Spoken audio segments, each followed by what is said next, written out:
Герои нашего времени, нашего сложного времени. Хотелось бы сказать еще несколько слов об этих людях. Почему герои? Почему постоянно звучит это слово? Часто спрашивают меня. Настоящие люди, подвиг, героизм.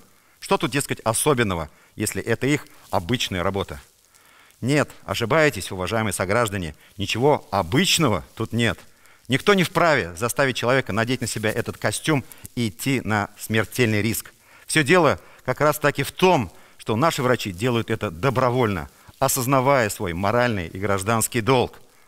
Поэтому те, кто носит сегодня на себе этот костюм, герои.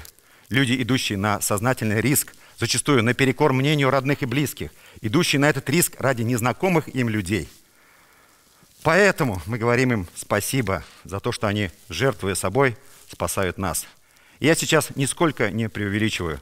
Нет, мне лишь хочется, чтобы мы сегодня осознали с вами, насколько это близко, насколько это касается каждой семьи, каждого из нас. Нужно просто открыть глаза.